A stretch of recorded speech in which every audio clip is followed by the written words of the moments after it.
favorite who comes on. Really? That many? From YouTube? Oh, just the platform. You have quite a few hits on YouTube links, yeah? It's not you. Really? I thought it was you. Maybe it's just a dedicated fan. Download the stuff and check it out. Yeah.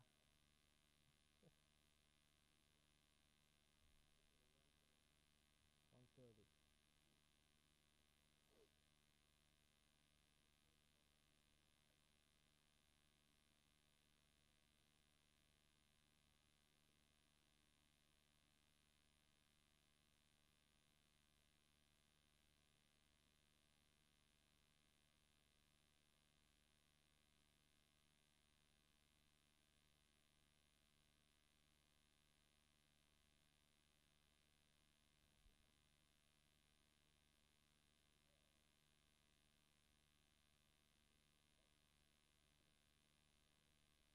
I'm getting ready to discuss it.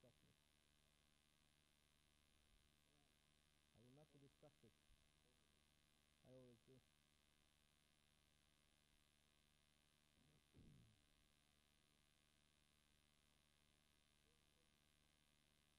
This is the stuff that goes into the Saxo server every morning.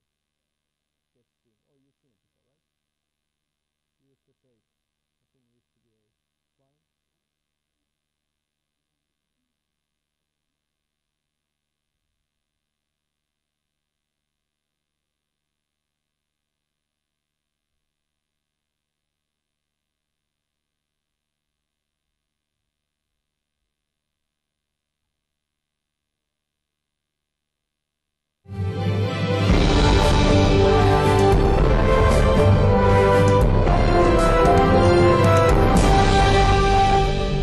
Good morning from Copenhagen, Denmark, and welcome to Saxo Bank's live market call. Today is 29th of January and Tuesday.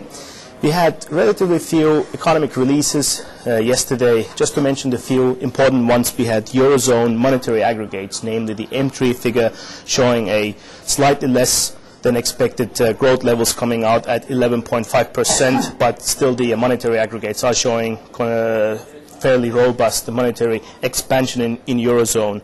Later in the afternoon in the US session, and not surprisingly, once again, we had new home sales figures, this time for the month of December, showing a sort of a regressing housing sector in the US. In particular, the growth rate for the month of December was minus 4.7%, and this again disappointed the markets as the expectations were actually at 0%.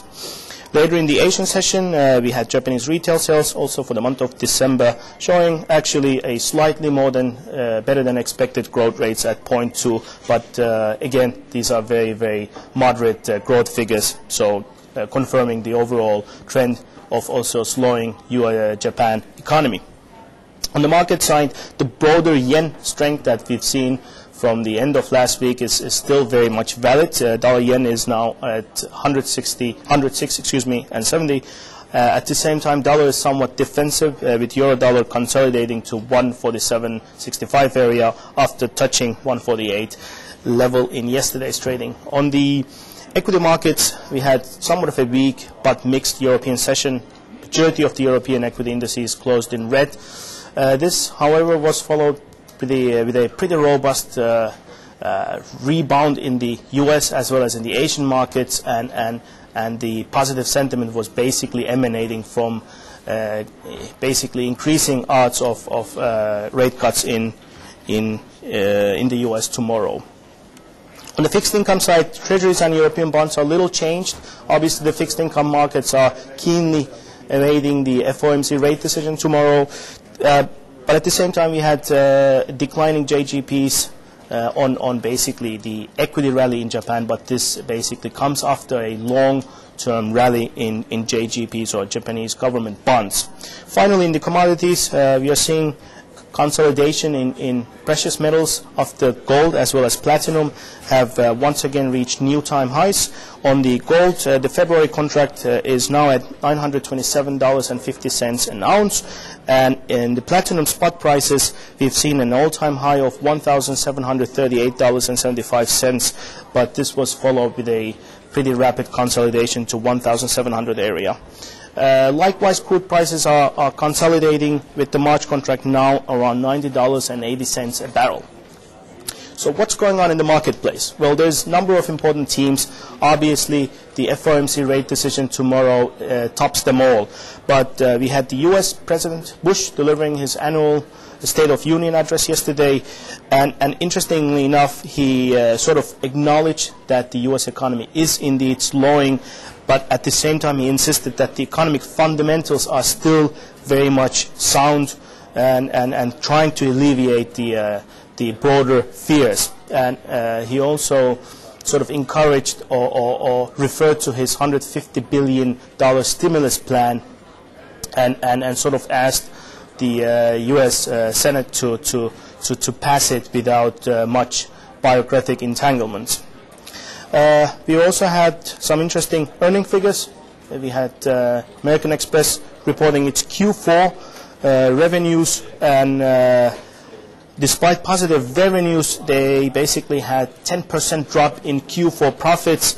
And interestingly, we've been talking in these presentations about the fears of credit crunch, the interbank credit crunch spreading into credit card business, and we are beginning to see this as the biggest credit company of all is seeing rising numbers of credit defaults or clients not being able to pay their dues. So another sort of an alarming topic or issue. In what has become almost a yo-yo effect, the Asian and U.S. stocks rebounded after losses on Monday. This was again, as mentioned, on pure speculation of the Federal Reserve cutting or delivering yet another rate cut at its meeting tomorrow, and the way our team sees it is that this yo-yo effect needs to come to an eventual stop. Finally, we have the U.S. durable goods for the month of December being released today. Interestingly, the median figure is actually a positive one. It is at 1.6%, and if a positive figure is indeed delivered, this would be the first such positive figure in 5 months' time. The expectations are pretty robust, as we had a year-end jump in aircraft and aircraft parts demand. Today's calendar, as mentioned, we'll see U.S. durable goods order for the month of December coming out at 1:30 GMT. The consensus or the median figure is at 1.6%. We will also have a number of other U.S. figures. At 2 GMT, we will have S&P Home Price Index for the month of November, and at 15 GMT, we will have the U.S. Consumer Confidence Index level for the month of January. Later in the Asian session, we have the Kiwi building permits for the month of December coming out, as well as the Japanese industrial production for the month of December. Coming highlights, obviously the big key event of the week is again the U.S. rate decision, the FOMC rate decision, but at the same time we will have a number of other equally important U.S. figures. Namely, we will have the fourth quarter GDP, personal consumption, as well as the ADP report. So they will all be equally keenly observed. We will later in the Asian session tomorrow have a key New Zealand trade balance, but it is indeed the U.S. data that really tops the calendar tomorrow. On the FX market, our recommendation is actually to buy into Eurodollar.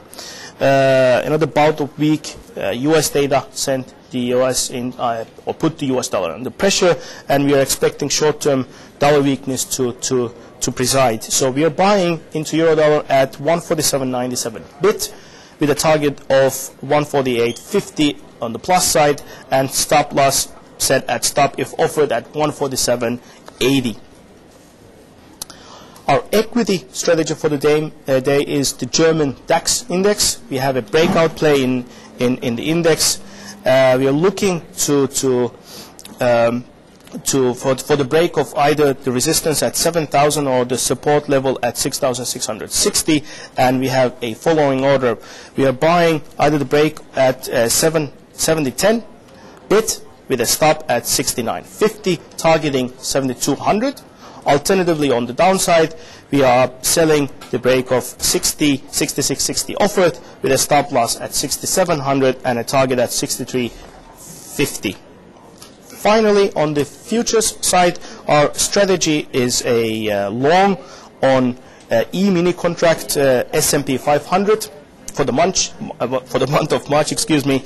We are buying the break of 1371 area with a target in 1390 and stop below 1360. Or alternatively, we are buying it on a retracement around 1335 with a target at 1355 and stop below 1327. That is it for today. Thank you for joining us. See you again tomorrow. Bye-bye.